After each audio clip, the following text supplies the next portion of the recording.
हमारा मईशत को डिफ़ॉल्ट से बचाना कुछ अनासिर को हजम नहीं हो रहा। आगे बढ़ते रहे तो 2030 तक पाकिस्तान G20 का हिस्सा होगा। नायब वज़ीर आज़म इसहाक़ डार के तकरीर से खिताब, कहा दुश्मन पाकिस्तान को डिफ़ॉल्ट में देखना चाहता है।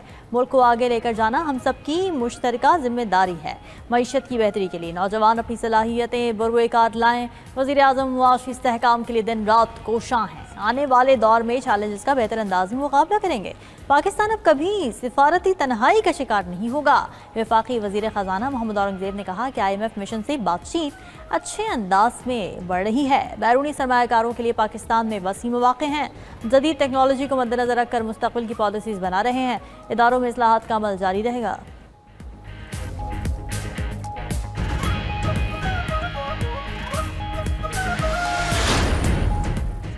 7 अरब डॉलर के कर्ज प्रोग्राम की अगली किस्त के लिए मुज़ाकरात। IMF वफ़द और पाकिस्तानी हुकाम के दरमियान पॉलिसी मुज़ाकरात का बाकायदा आगाज़ हो गया।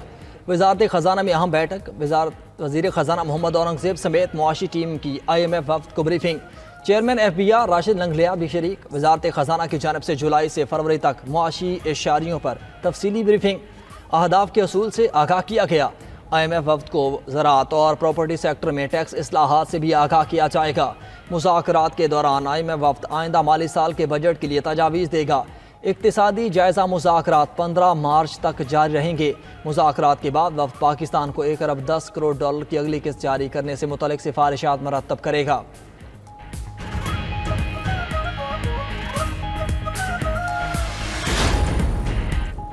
वज़ीर आज़म के हालिया दौरा आज़रबाईजान पर जायज़ा इजलास। मुफ़ाहमती यादाश्तों और मुआहिदों को जल्द अमली जामा पहनाने की हिदायत। शहबाज शरीफ ने तिजारती हजम 2 अरब डॉलर पर पहुँचाने के लाहे अमल भी मांग लिया।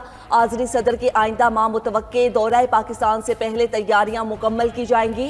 विफाकी हुकूमत का 1 साल मुकम्मल होने पर काबीना का खुसूसी इजलास कुछ देर बाद होगा। वज़ीर आज़म और काबीना अराकीन अवाम के सामने कारकर्दगी पेश करेंगे। कन्वेंशन सेंटर इस्लामाबाद में शेड्यूल इजलास में कारोबारी हजरात, चैम्बर्स नुमाइंदगान, तलबा और दीगर शोबों से शहरियों को मदऊ किया गया है। सिविलियंस का ट्रायल कहीं भी हो, क्या फ़र्क पड़ता है? जुर्म करने पर सज़ा तो होनी चाहिए। सारे फॉरम काबिल एहतराम हैं। फौजी अदालतों में मुताल्लिक़ केस आइनी बेंच के जस्टिस जमाल मंदोखेल के रिमार्क्स।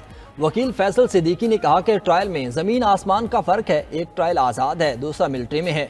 दौरान समाअत जस्टिस मोहम्मद अली मज़र ने इस्तफसार किया कि मिलिट्री कोर्ट से कितने लोग रिहा हुए। वकील फैसल सिद्दीकी ने बताया कि कुल 105 मुल्ज़िमान थे, 39 मुल्ज़िमान रिहा हुए, 66 जेलों में हैं।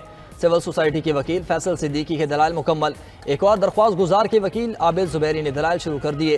कहा अटॉर्नी जनरल की जानिब से अपील का हक देने की कानून साजी का बताया गया था। जस्टिस जमाल मंदोखेल ने कहा कि क्या अटॉर्नी जनरल ऐसी अंडरटेकिंग दे सकता है जो कानून में ना हो। अदालत ने मजीद समाअत कल तक मुलतवी कर दी।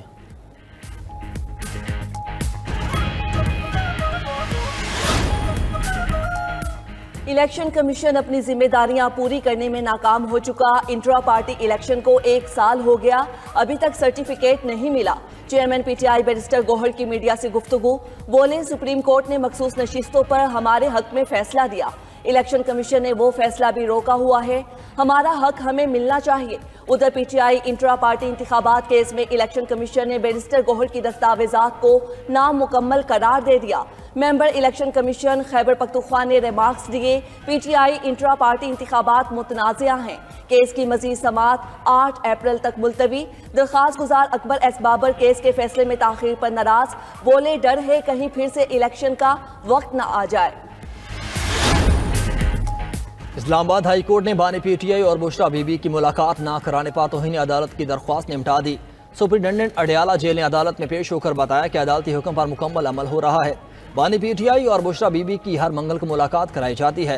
कायम मकाम चीफ जस्टिस सरफराज डोगर ने वकील को मुखातिब करते हुए रिमार्क्स दिए, ये तो आपको फेवर दे रहे हैं। वकील फैसल चौधरी ने जवाब दिया कि मसला इनकी तरफ से नहीं आता, कहीं और से आता है। जस्टिस सरफराज डोगर ने कहा कि हम यहाँ बैठे हैं, देख लेंगे।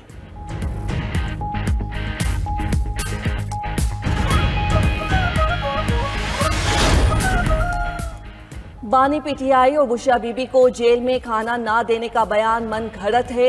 वजीर इत्तलात पंजाब असमा बुखारी का कहना है कि दोनों मियाँ बीवी को मामूल के मुताबिक खाने पीने के लवाजमात मुहैया किए जा रहे हैं। बानी पीटीआई को हफ्ते में 3 रोज गोश्त, सब्जियाँ, दालें, चिकंदर का जूस मिल रहा है। कॉफ़ी, उबले अंडे और खुश्क मेवाजात भी खाने को मिलते हैं। बुशरा बीबी का खाने को जो दिल चाहता है वो मुहैया किया जाता है।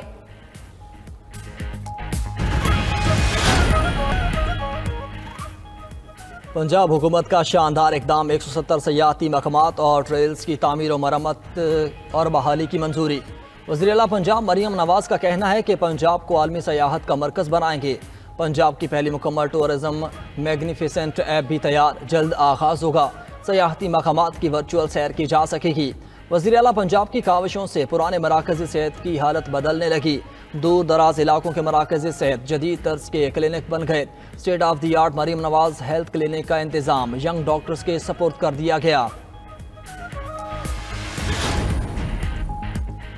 विफाक के बाद पंजाब काबीना में भी जल्द तौसीह का इम्कान, 12 नाम ज़ेरे गौर। ज़राए के मुताबिक वज़ीर आला मरियम नवाज और नवाज शरीफ की मुशावरत के बाद काबीना में तौसीह होगी। शुएब सिद्दीकी, राना इकबाल, मलिक असद खोखर, मंशा अल्लाह भट्ट के नाम वजारत की दौड़ में शामिल। सलमान नईम, अयूब गाधी, बेगम ज़किया शाहनवाज और राना अरशद के नाम भी ज़ेरे गौर।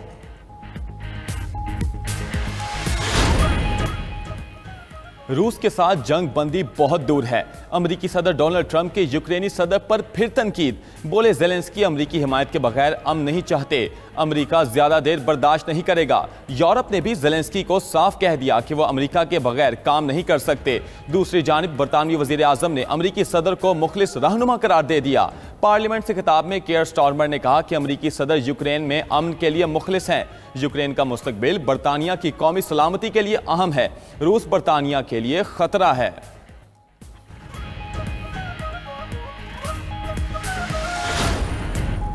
दहशतगर्द इस्राएली वज़ीर आज़म की हमास को फिर धमकियाँ।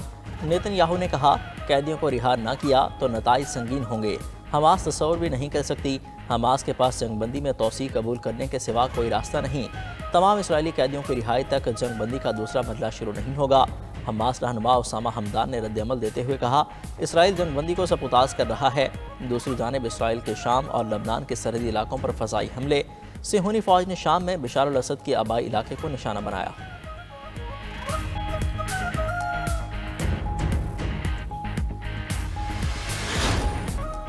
ओपेक की तरफ से पैदावार बढ़ाने के ऐलान पर खाम तेल के नर्ख गिर गए। अमरीकी खाम तेल की फ़ी बैरल कीमत $1.46 कमी से $68.30 हो गई। बरतानी ब्रेंट खाम तेल $1.26 सस्ता हो गया। फ़ी बैरल नई कीमत $71.55 हो गई। ओपेक अप्रैल में खाम तेल की पैदावार में 1,38,000 बैरल यौमिया इजाफा करेगा।